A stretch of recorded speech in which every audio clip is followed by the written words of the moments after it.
One of our challenges both in personal life and in business life now is what is for slow and what is for fast. If what I'm doing is all about outcome, then the faster the better. But if the process is important, then slowing down might be important, and we've got to be able to do that. I think personal well-being is affected by that. I think we all have driven ourselves crazy with the belief that everything has to be fast.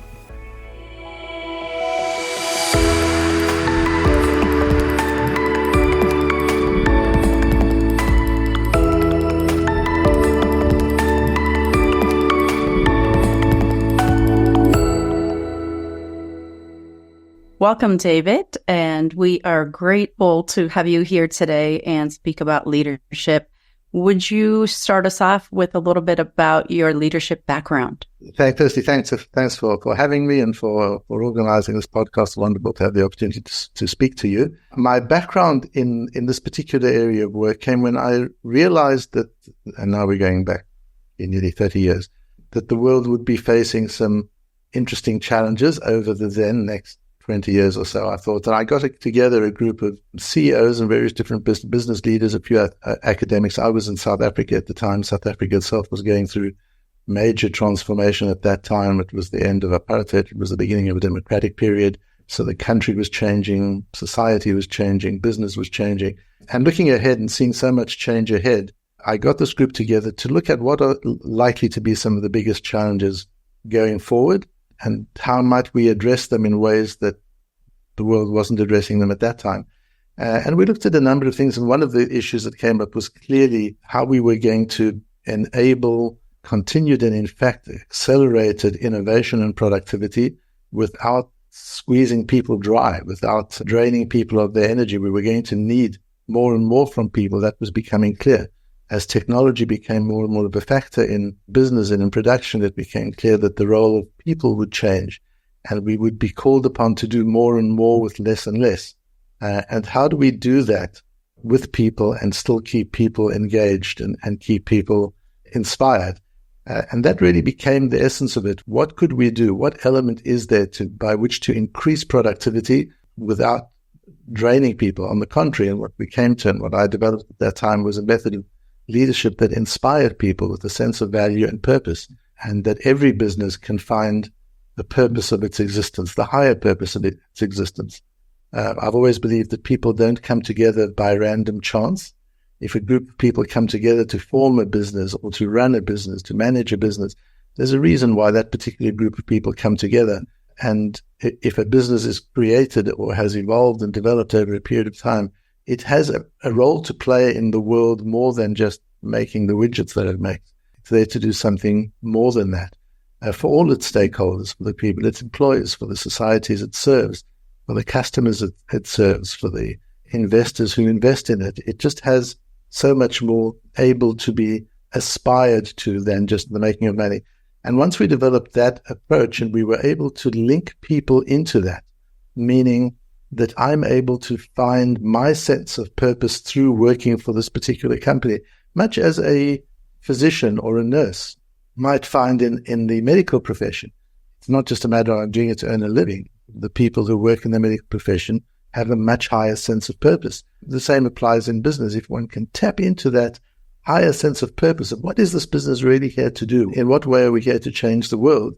And that aligns with my personal sense of purpose, then I'm much more willing to engage and to give of myself and to apply my mind and to apply my feelings and emotions and energy to be able to innovate and to produce. And that's really been the focus of the work.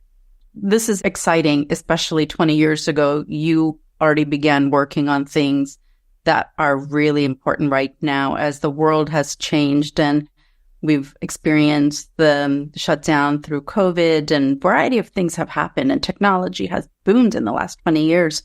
How does a company, so many companies are looking to move from just getting their employees to do the work and home separation. Somehow things are blending even more. Many people are working from home and some are in the office. How does a company begin to shift? I know in my personal experience, we believed in productivity, and productivity meant people worked 40 hours, 60 hours, and they were dedicated to the work. So we met the bottom line. So now if that's the culture that we have in a company, how do we shift And how do we figure out what is our motive? What is our focus? What is that vision purpose? What's important, I think, is at least two phases, maybe more than that. The first is to discover that sense of purpose. And the other is then to pivot the company into a purpose-driven company. Just having a purpose doesn't mean that the company becomes purpose-driven. I think the first thing is for the company to realize we don't take our eye off profits. Profits still are incredibly important because you can't sustain an organization if it's not profitable. So being efficient and being effective at what one is doing, whether you're running a hospital or you're running a car manufacturing business, it doesn't matter. If it isn't going to be efficient and profitable, it isn't going to be sustainable. So that's an important part of it. But what we try and help people understand is the difference between driving your business by the numbers and measuring your business by the numbers. It's a little bit like if you're driving your car a long distance and on one of the freeways and you're off to see your elderly aunt whose 80th birthday it is, that's the purpose of your drive. Now you're still watching the clock, you're watching your speedometer, you're calculating what time you're going to get there. You're watching all those numbers. You're watching your fuel gauge. If the fuel gauge is going down, you're going to have to do something about that. Your eye is constantly on all the different dials that tell you how you're doing. But you don't forget the reason you're going, the reason that you're driving, and what's motivating you and making it worthwhile for you is the visit to your elderly aunt. It's not the speed at which you're going. It's not the time that you're going to get there, but those things are just equally important. And so it is with a business. Business leaders need to be watching the metrics all the time, because if something is not right, you're going to see it in the metrics, and that has to be corrected. But that isn't what can inspire people. People aren't inspired by balance sheets. Maybe there are a few accountants that get excited by balance sheets, but most people aren't inspired by numbers. They're not inspired by spreadsheets. People are inspired by the value of what they're adding, and what they're bringing to the world, what they're bringing to people. When I talk about bringing to the world, it doesn't have to be changing the entire world. Sometimes a person's purpose might be something relatively small, but with big impact. So let us say, for example, you were to ask Einstein's mother what her purpose was, and she were to say, to raise my son to be the best he can possibly be. That's all I want to be doing. One wouldn't say to her, well, that's a bit of a waste of time. Can't you think of something bigger or more worthwhile to do? That did change the world. In defining our purposes, whether as individuals or as a business, it doesn't have to be to change the world in the biggest kind of way. And you have visionaries who do have that kind of sense of purpose. You have an Elon Musk, and you have a Steve Jobs, and you have a Bill Gates. And these were people who did, right in the very beginning, have these very big visions of how the world could be different. And they work towards that. But most people don't have that scale of vision, and they don't need to have that scale of vision. But there needs to be a sense of, I'm doing something valuable. I'm doing something valuable for a person or for people or for society.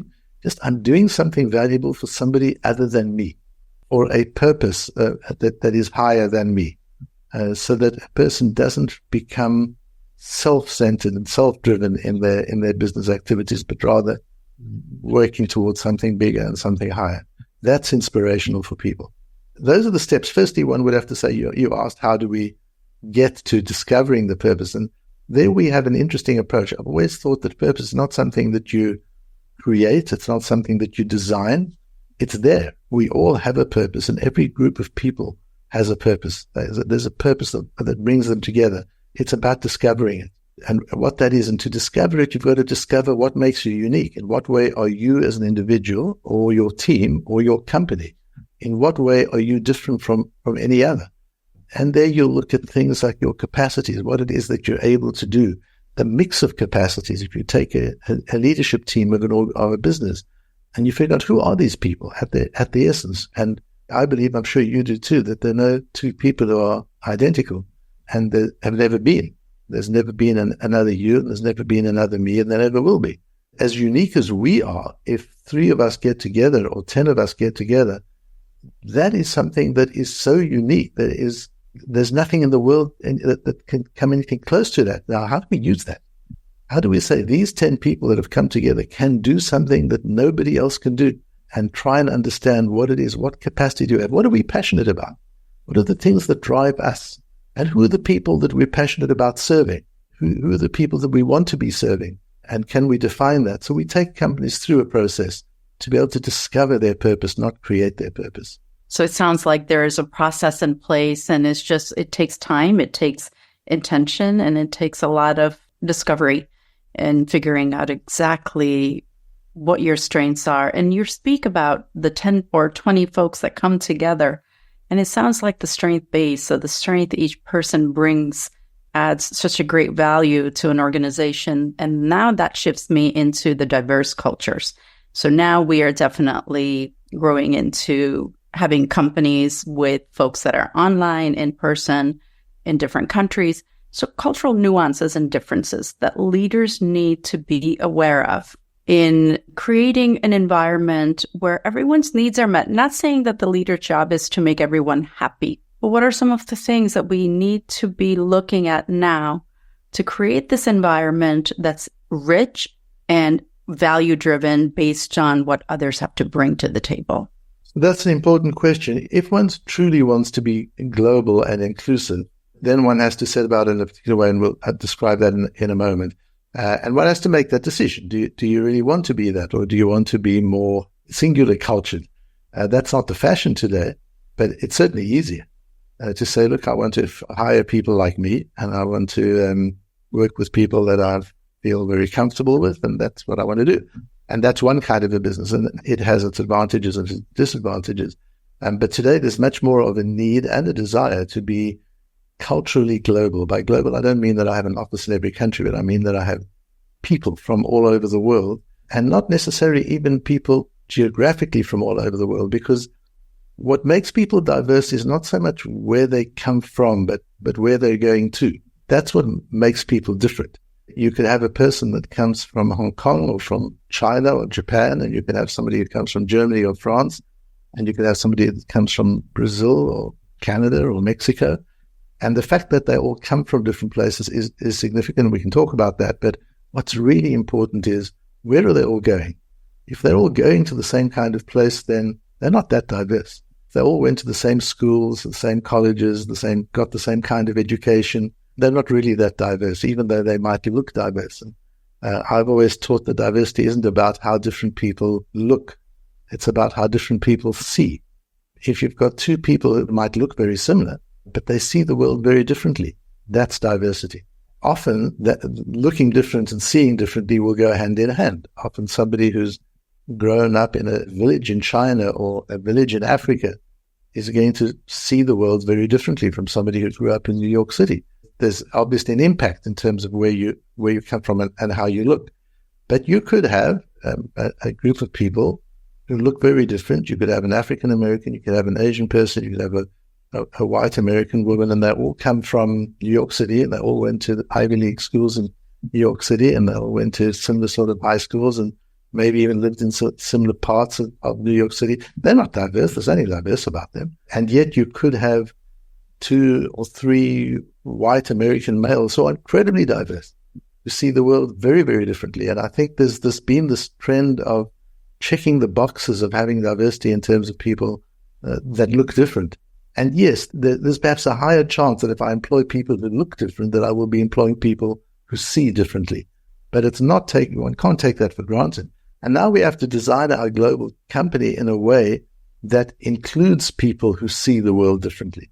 And what might that look like? So, for example, there are people who see the world through a lens of structure, and they need things to be clearly defined and black and white, and they need rules, and they need hierarchies, and they need strong legal systems, and they flourish in that kind of system. That's how they see the world. That's how they experience the world. And then on the other extreme, you have people who see the world relationally. They don't really care about all that stuff. How are we getting on? What's our connection? And what levels of trust are there between us? So the structural person might say, I don't need a high level of trust because if you step out of the structure, I'll sue you. The relational person will say, what? Sue me? Why would you ever do that? Can we not talk this out? Can we not figure this out? And so a relational person will feel, taking this example, incredibly insulted by the thought of legal action. Structural person, that's just the way you do business. And then you have people who are ideological, who see the world through a lens of purpose and why are we doing it? What is this for? So if you can imagine 3 of these different people planning a vacation together, The one might start off saying, well, let's decide when are we going? Where are we going to? How are we getting there? What are we willing to spend? What's our budget? That would be the structural person. And the relational people will say, who's coming with us? What kind of fun are we planning to have? And how are we going to optimize that? And where are the parties? And what kind of restaurants are we going to visit? And the more ideological purpose might say, let's just agree why we're doing this first. What is this for? What do we want out of this? And they're just three different ways of going about that project. But we see that in business all the time. And business, certainly in the United States, is traditionally very structural. There's a need, if one is going to become globally inclusive, to find ways to incorporate the brilliance that the other lenses bring to solving a problem. But with it does come conflict and does come tensions. And of course, the issue of remote work and adds just another layer of complexity, which we can talk about. So let's talk about the complexities that have aroused, after having folks that were in our offices, they were right there. We knew exactly what they were producing. They also had connection to others. They were teams that were collaborating in person. And since then, we're now working from home, sometimes coming in, and there's also isolation, productivity to look at. How can one, now that things are somewhat stabilized, get some sense of order so we're taking care of our employees? We are also collaborating, and we're still getting that productivity, because I can tell you my first belief was folks are going to work from home. How are we going to engage how much they're producing? And I think that really it's a mind shift. It's a belief system that we grew up with, or we've been practicing to having to shift.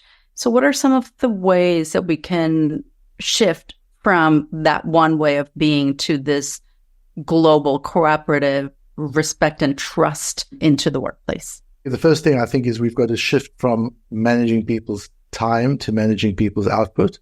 And so that's elevating people to a much higher level of respect. If I'm managing your time, I'm assuming that you don't know how to manage your own time.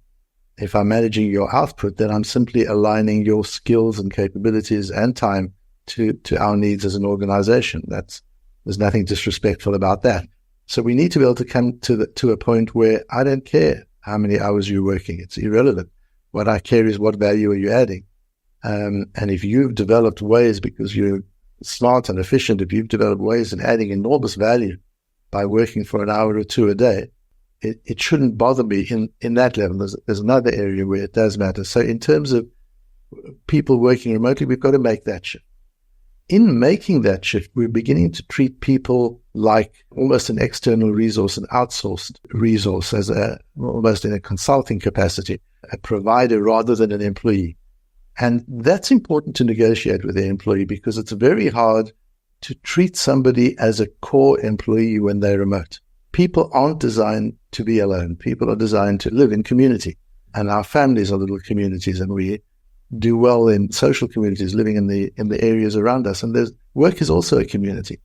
And we flourish in community. And that loneliness that you mentioned is something that is affecting people. There is the type of person, the very introverted type of person, who thrives on working alone and getting on with their job. And they don't want people. They don't need people. So you've got that type of person. But then that type of person needs to accept they really are operating as a provider, as an outsourced provider, being paid for their output, not as part of a core team. Because to be part of a core team, you've got to put something in as well. I often say to the people who favor working remotely, that's fine. I understand it works for you. And I understand that you're able to add value by working remotely, and the company is able to pay you for that work that you add remote. That's all good and fine. But there's another element to building a company, and that's the culture and the values of the company and the energy of the company, the human energy of the company. How do you plan to contribute to that? And the truth is, if I'm remote, I can't contribute to that. And I need to understand that I'm opting not to contribute to that. Now, if I'm remote just because that's a choice, the office is a few miles away from our house, but I prefer to work from home, that's one kind of scenario. And we can overcome that by spending a certain amount of time in the office. If one is remote because we are truly a global company and I've got people and talent working around the world, then I've got to accept that my business model is not one of a company. Company means companionship. You can't have companionship online. If you've already got a strong connection, then I believe people can maintain that connection remotely with a little bit of the addition of getting together once a year or whatever.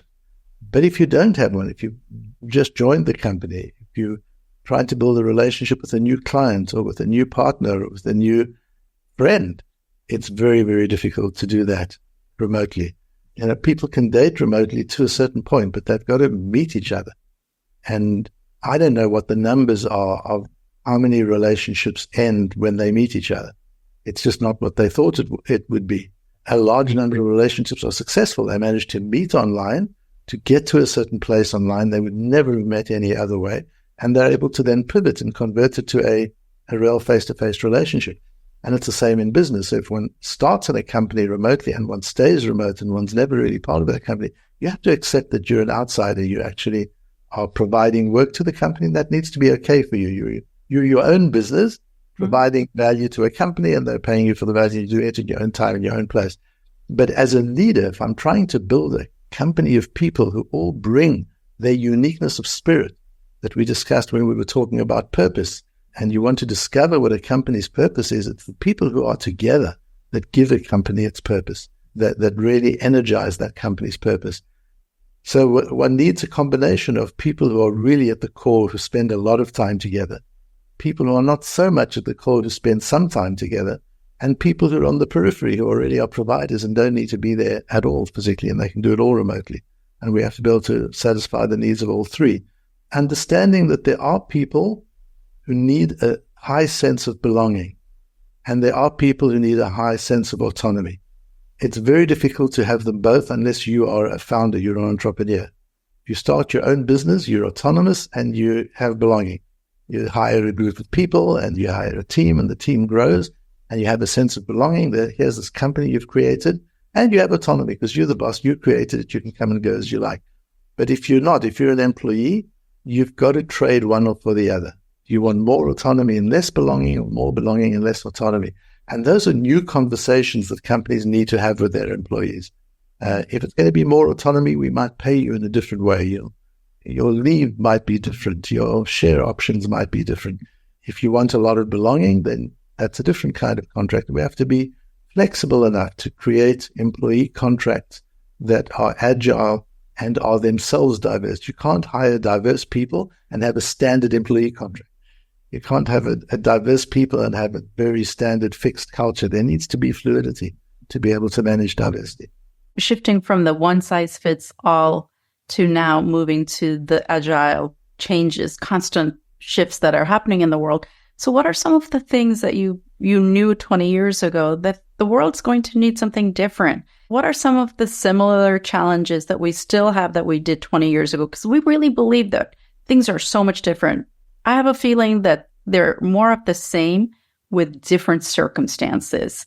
And how can leaders, so my second full question here is, leaders, what is it to lead? And how can leaders continue to lead similarly or differently than they always have? What people do has changed. And I think we're on the verge of another wave of change in that area with artificial intelligence and everything that entails. It's not so much about what technology can do. It's what about people now can do, which they couldn't do before, and more important things which people don't need to do anymore. And that's one of the hard things for people to adjust to. If you come to me and say, the things you've given your life, but we actually don't need it anymore.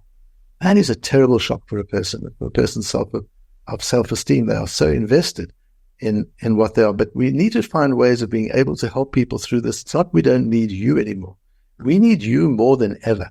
But we need you to bring your skills and your personality and your energy in a different way into a different place than you have in the past, and to be able to do things that couldn't be done before. So, for example, in terms of efficiency, we spoke earlier about that need for productivity and efficiency.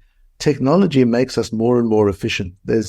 People aren't efficient, and technology is efficient. So clearly, if there are matters of efficiency, that needs to be done by technology. But there are things we need to do that aren't efficient. And I think we're at a moment now in the evolution of life and of business where we've got to start valuing the things that are not efficient. We haven't had time for that. And it's been so important. So now, yes, there's a part that has to be efficient. That's the factory part. Let technology take care of the efficiency part.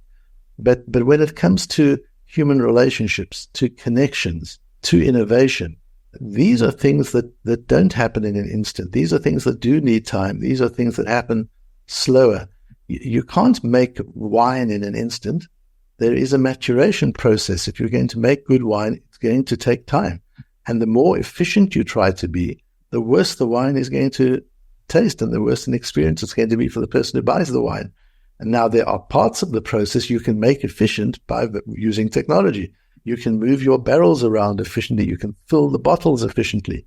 You can deliver the bottles to the stores efficiently. There are areas where you can do things efficiently, but you can't produce the wine efficiently in that sense. You've got to be willing to slow down. And I think one of our challenges, both in personal life and in business life now, is what is for slow and what is for fast. What do I know? If what I'm doing is all about outcome, then the faster the better.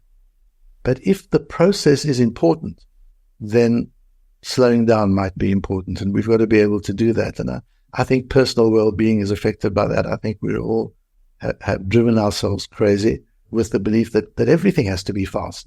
And the inability, it's an incredibly hard thing to do, to live in the fast lane in one part of our lives and simultaneously in a slower lane in another part of our lives. But the metaphor that I use for that is a spinning wheel. So if a wheel might be spinning at such a speed that the outer periphery of the wheel is spinning at a massive rate. But as you move closer to the core of the wheel, it's slower and slower. And theoretically, if you get to the very, very core, it's not moving at all. And yet it's all one wheel. And our lives are like that. Our lives are spinning, and they need to spin because that's how we get balance. But we need to know when we're living at the edge and we're spinning really fast and when we come back to the center. And we need to know how to center ourselves. People use the phrase a lot. It's being centered, centering yourself. What does that mean? How do you do it? That's becoming increasingly important. And for a business, there are times when a business has to slow down and do some thinking and just experience things. A business is an organism as well, just as any other organism. There are times it needs to slow down. And the art is to know when to speed up and when to slow down. So as leaders, being an architect or being the beacon, sort of knowing when to sort of doing the hovering approach and getting into it. So that brings a topic of trust. Trust, hiring, and as a leader, first of all, what does leadership mean in a small business, large business? And who are leaders in a company? And how do we create this environment where each person has autonomy over their work and the leaders are able to support them while also allow them to do their job, the teams that they've hired? The leadership I've always defined as any situation. It's about a situation, not about a person. I don't believe there are leaders and non-leaders. I think at any moment in life, you are leading or you are following. And leadership is any situation where you are needing to inspire another person or people to change their thoughts, their actions, or their attitudes. When there's a need to do that. So when you're selling, you're leading. When you're teaching, you're leading. In a conversation, the leadership role switches in seconds from one person to the other. One person is leading, one person is following, and it switches. So it's a dance with one partner taking the lead and the other following, and then being able to switch. That's what leadership is, being able to be attuned to the fact that I'm now in a leadership moment, and therefore I've got to use those skills of leadership. And I use the word inspire because that's what leadership is. Leadership is not compelling change. Hitler was not a good leader. And the reason he wasn't a good leader is not because he didn't get people to follow him. Sure, he got people to follow him magnificently, better than any modern leader we know. But he did it through fear. That's not leadership. That's bullying. Leadership is to be able to inspire people to change and to do it, to be able to do it not through fear. And that's something important, again, in our lives in general and in our work lives. How do I inspire another person to want to do things differently, to want to think differently, to want to act and behave in a way that is differently? I think at the moment, in the world as it is at the moment, we're dealing with that with a lot of bullying and noise and shouting instead of being able to share ideas, disagree, and try to inspire others to see things the way we do or not, and just respect people for seeing things differently. That respect of diversity, and that again doesn't just mean respect of people who look different, but people who are different in the way they see the world and the way they function, the way they work. That respect is a foundation of trust. Trust is not to be confused with reliability. People say that if you do what you say enough times, people learn to trust you. No, they learn to rely on you. Trust is different. Trust is you meet somebody you've never met before, and you say to yourself, I would trust my life with this person. I would let this person babysit my children. How do you know? And sometimes we make mistakes. Sometimes we trust people and we find we were wrong. But it's a decision we make in an instant. It's a flow of energy that you feel this is somebody I can trust. This person might not be 100% reliable, but that's not what trust means. Reliability is one value, and it's an important value. And trust is something else. Trust is feeling that the other person is able to have my interests or to put my interests first, that the person has that capacity. Whether they do put my interests first or not, that's the second part of the conversation. But to feel that the person has that capacity, that's the decision we make really quickly. When you walk into a store and you're about to buy something, or you're about to buy a house from a real estate person, or you make a very quick decision, do I think this person has the capacity to put my interests first? And if the answer is no, then at least I know where I stand. I don't trust this person. Doesn't mean I don't deal with them, I don't work with them, but it's not in the realm of trust. That ability, it becomes so important in leadership, because what I've got to be able to do is inspire trust. I've got to be able to give people the sense that I have the capacity and the will to put their interests first. And that's something that I would actually do. And then you have a collaborative world, because if you and I are working together and we know that each of us will put the other's interests first, we don't have to watch our backs. We can now move forward and do exciting things, knowing that we don't have to watch our backs. And it's just a very beautiful environment in which to operate. And we often don't realize how much energy and power is released by projecting trust, by being trustworthy. And being trustworthy means I inspire in other people the sense that I'm able to put others before myself. I'm able to put a purpose before myself. I'm able to put myself second. Those are the really shocking leaders, are the ones who you feel put themselves first. And this genuine interest, it sounds like the leaders have in their people. When there is trust, it's I am here to inspire, I'm here and I trust you. And if we make a mistake or when we get off track, we'll together figure it out. And that faith. Now, leaders are often thinking, well, we can just have environments where folks can do things on their own and we're moving and we're growing. And that's really valuable as well. But what is processes, procedures? Does it still have the same role as it did 20 years ago? What is the employee's guiding light on how we function, in your opinion? I think, Yogi, that will differ from industry to industry. The industries where process is absolutely paramount. If a pilot is flying a plane that I'm a passenger in, I would want to know that he's following the process. Mm-hmm. But I would also want to know that he has the capacity to make a decision to override the process. And that's where trust comes in. It was quite interesting. I don't know if you remember the early days of the Airbus, and there were some bad accidents at the time, there were bad crashes at the time. But what was interesting, it was such a very different philosophy between, at that time, Boeing and Airbus. Airbus was trying to create an aircraft that it didn't need the opportunity for human error was minimal. And that was fine when things went well. But when things weren't going well, it was almost impossible for the pilot to override the system. And sometimes it was because the system is so powerful, and sometimes because the pilot had become so reliant on the system that muscle was not well developed. And Boeing had a very different philosophy at the time. I'm sure now things have merged and there's not that much difference between them. I'm not sure. But those two models, that on the one hand, there are certain industries where you really want process to be paramount, and there's certain interest where process is there just to support and to help. But in all cases, you don't want the person to lose their humanity. The danger with artificial intelligence is not the machines and the robots. I'm not scared of them. I'm scared of the people who have become robots. That's much more damaging. That I, as a person, have to use process as a tool. That's really important. And the better the process and the finer the process and the more efficient the process, the better it is. But when I just become a factor in that process and not master of the process, that's when I start to lose my humanity. I remember once in the days when one could go into the cockpit of a plane, taking my daughter into the cockpit and talking to the pilot, and I'm asking him about an island down that we saw through the window. And he wasn't sure what it was or where it was. And he just said, I don't need to know what that is or where that is. I can tell you to the second what time we're going to land, and to the meter, I can tell you where we're going to land. The rest of it, the machines take care of. That I found troubling in a sense, that the process is so dominated by technology that the human element is actually extracted from it completely.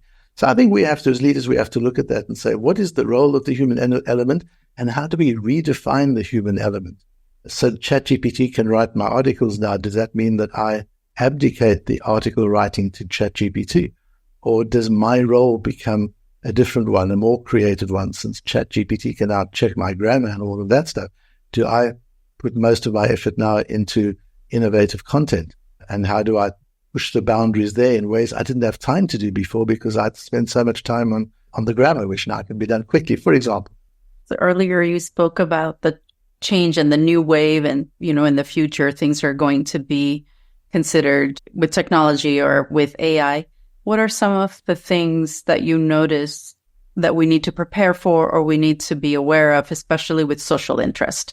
Social interest, not relying solely on technology, versus our communities, creating strengths within our employees, teams, and having some of that, the wheel in the center and the wheel on the outside analogy you use. So what do you forecast? What do you know? What should we consider? And what should leaders now start to review and focus on as we move into this AI? It's here, and we need to just adapt and figure out how we're going to use this technology. I mean, we have to embrace it. This is where we're going. And I'd love to hear your ideas about that. So let's stay with the aircraft analogy for a moment. So now my pilot friend is sitting in the cockpit. He's as bored as anything. He's taken off. He's got a long flight. He's set the flight path. He's got to check things. He's got to listen in to what's happening around. But basically, it's robotic. I don't know what the pilots do with their time and how they spend their time. I'm sure there are things for them to attend to, but not to use the fullness of who they are as people and the training and the intellect that they have as human beings. Now, how would it be if the pilot said, well, I don't need to fly the plane anymore because the robots are doing that better than I could do it. And I've got the co-pilot here who's taking care of things. Let me go and talk to the passengers. And the pilot walked through the plane and stopped and spoke to people and explained things to them and noticed that somebody was nervous and helped them and spoke about the company and why our company is amazing and what we do. So he would now be doing things that aren't in his job really at all, but he's free to do those things. He could be building connections with passengers in such a way that I can't come off that plane and say to myself, I'll never fly on another airline. I had no idea that they're so thoughtful, that they're so caring, because there was a connection between a senior person on the flight. He has the time to do that. Why doesn't he do that? Because it's not his job. So we've categorized him. We're turning him into a robot. Instead of saying, my goodness, we've unleashed the power of a human being who's sitting idle for an 8-hour flight when he could really be marketing our company. He could be creating connections with people in a magnificent way. And I think that applies to everything we do. How can I use technology to do the things I don't need to do? I think, Yogi, one has to be inherently lazy. I think there's an enormous value in laziness. And by laziness, I mean, I take myself an example. If I can find something that somebody else can do better than me or as well as me or almost as good as me, I really don't want to be doing that thing. Why would I want to spend my time when there's somebody else who could do it better? So I'm just so ready to delegate, whether it's to machines or to other people. There's a certain delight in me in getting rid of monotonous work. But where the laziness ends is I don't then say, well, now I can go and lie on the couch. The question is, so now I've got a whole lot of time and capacity freed up. What can I do that nobody else can do? And if we would adopt that mindset, I think we would be on the verge of such innovation, not just in the area of robotics, but we would find cures to diseases. We would find new ways to educate people. And these areas aren't changing that far. Take the school system. It's 100 years or more old. It hasn't been updated forever. And yes, so now you plug some iPads into it and you're doing the same old stuff with some new technology. But we haven't yet adjusted to the fact that students don't need information anymore. So now the school teacher has to say, if my student doesn't need me for information, because they have access to better teachers than me, they can plug into the best teachers in the world in my subject. They don't need me for that. So now comes a very difficult soul-searching purpose question, because you're repurposing. So what is my purpose? It's no longer to give the student information.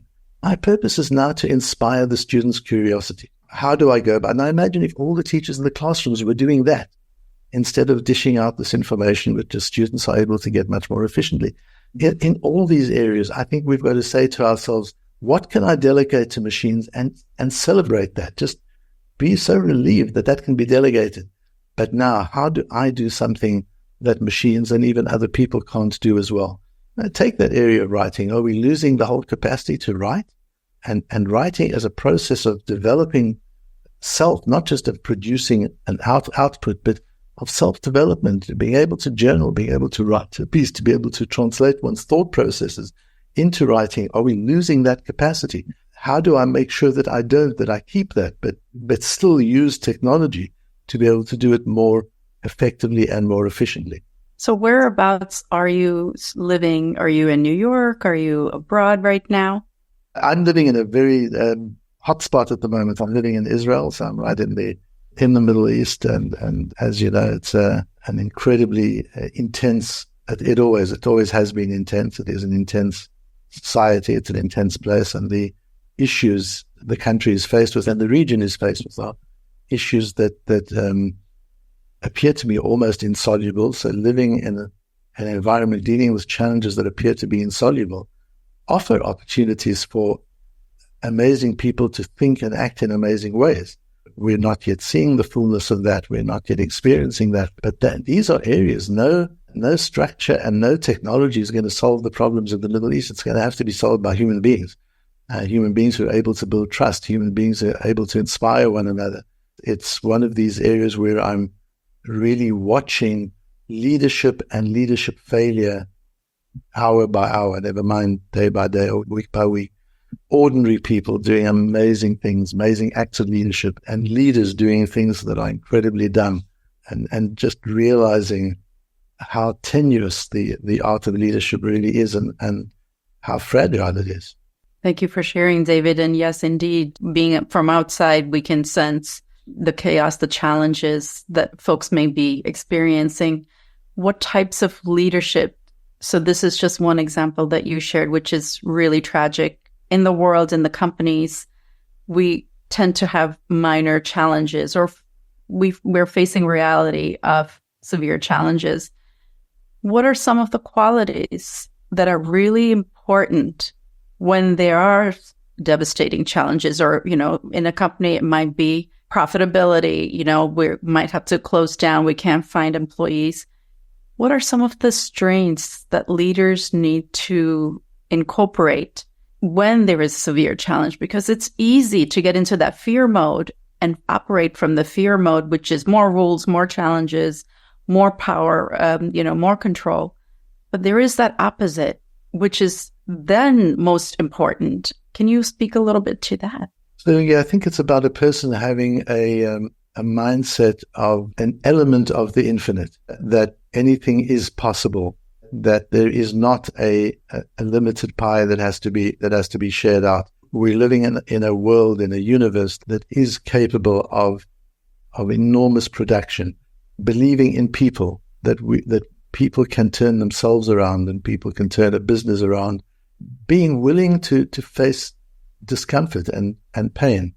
I think if we're trying to, so as you talked earlier about pleasing people, and we're always going to try and find the easy way for ourselves or for others, we're going to miss the opportunities to grow. So to accept and embrace the struggles of growth and to be able to take a bigger picture and have a North Star ability to say, am I doing the right thing? Am I doing the right thing in terms of my values and my beliefs? We're living in a very noisy world, and the noise is coming at us from all directions in all sorts of different platforms. Is coming to us in the form of people who are very confident that they have the answer to everything and they have the right view of everything. And we have to be able to check in with ourselves. What is my belief system? And am I doing the right thing? Being able to take sometimes to zoom out a little bit and say, not only am I doing the right thing in this narrow area, but am I doing the right thing in a bigger area?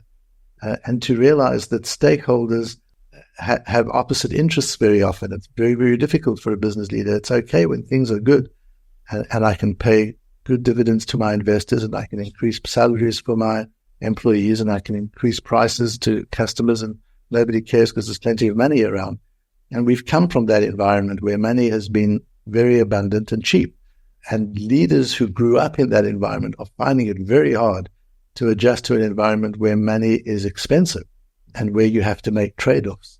And that's where the leadership decisions have to be made. I've got to make a trade-off. I'm either going to pay the employees more or I'm going to be able to deliver returns to the investors. I can't do both. Which is the right thing for me to do? And right means morally and ethically right, and right from a business perspective as well. And being able to navigate the complexity of rightness. I think today altogether, we were talking about some of the political battles that are taking place today. I think it's much easier if we just ask ourselves, not am I conservative or liberal, or do I favor the Palestinians or the Israelis, or am I pro-Russia or pro-Ukraine? That gets very complicated. The first thing to clarify with oneself is, do I know the difference between right and wrong? Do I know the difference between good and bad?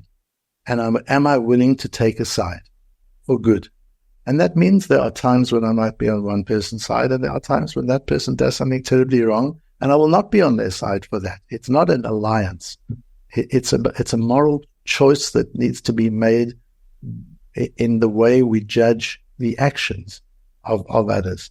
It's only our family that we love unconditionally. And even there come times where it's not unconditional, where a person might do something that shatters the love. And certainly when it comes to the world and to a business with stakeholders, am I willing to do that which is right, no matter how uncomfortable it is? Or do I want to just find the most comfortable path and wing my way through? I think those are the people who are finding it hardest.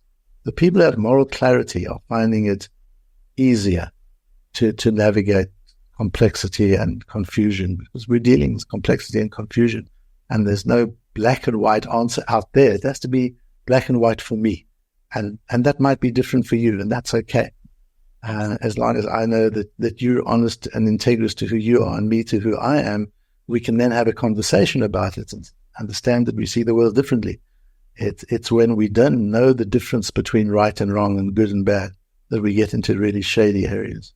That high integrity to self and accepting the integrity, whatever that might be for the other person, that's again a navigation and communication. And I have while you were sharing, there is a story that I have in mind. It's when I had visited India and there was a company that built portable homes or buildings, and they had tons of people working for them. There were about 5,000 employees, and there was manual things that were happening. You know, they were carrying things from one area to another manually. And of course, the suggestion was, why wouldn't you innovate? You know, we have equipment, movers, like we have other means to do this work. And they said, we choose this because we have tons of people that live in this world. And it's our moral responsibility to offer employment. And should we bring machinery, these folks will not have the means to feed their family. And it is our social responsibility not only to make profit, but to take care of the communities around us. They knew what their purpose was. Definitely they made money. They took care of their people. So there is an opportunity to and both. And Yes. Not saying that every company needs to go out there and not to innovate. However, you're speaking about this balance that we have to remember in order to not just be a leader of a company, but the communities around us. And I think if we all do that, and you spoke about it, we can definitely innovate. We can change the systems that are not working rather than to stay within them. Like school systems is one of the areas that I'm speaking of currently, is when you have the board, you have the teachers, and you have the administration.